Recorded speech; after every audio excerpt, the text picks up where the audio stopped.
Run, run, run. Those are my first words I heard when I was in Iraq. Oh crap, is that plane going to hit us? Is what I relayed on the radio in Afghanistan. With just 5 years in, I was already deployed 3 times and have experienced what most people only see in movies. Today, I'm going to talk to you about my 3 deployments and how the difference in training, living, and work in daily life changed me. My first life-altering deployment was to Iraq. I was young, ignorant, 19-year-old who had no idea what to expect. For example, I way overpacked because I had no idea what was downrange. For the most part, I just followed the crowds and saw what the old veterans were doing. At the time, I was an Airman First Class, the low-ranking Busy Bee. My job was to refuel medical helicopters, Blackhawks, and generators that supplied power to the base. We worked long, exhausting days, 13-hour shifts, 6 days a week. Luckily, we could go home to nice living quarters. The only downfall was they were getting mortared every day.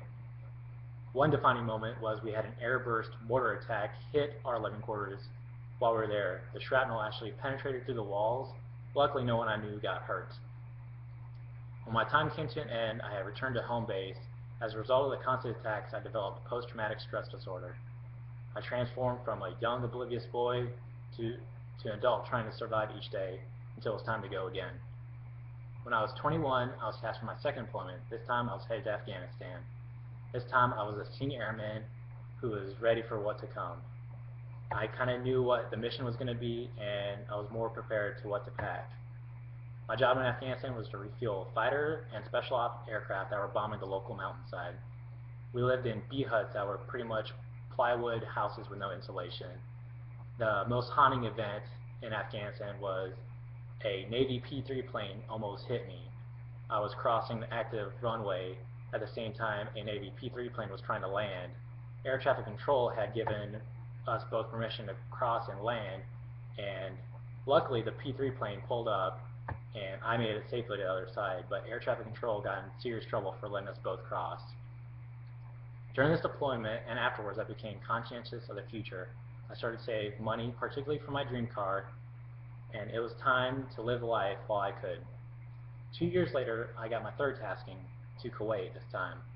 I was 23-year-old, Staff Sergeant Select. My job was to run the fuels control center, and I was responsible for every fuel movement on base. I was living in an air-conditioned trailer and had it very easy. Kuwait was a very safe mission and gave me time to volunteer. Luckily, for my volunteer work throughout the base, I was coined by the Command Chief Master Sergeant while I was there. I left Kuwait empowered yet exhausted and ready for a change. All my deployments have made a lasting impact on me. My time in Iraq made me blessed to be living every day. Afghanistan left me responsible, and I learned to plan for the future. Lastly, Kuwait is where I took control and initiative. Yet after 3 adventurous deployments, I was ready to progress my career. One could say I matured over these times, which led me to think of future and family.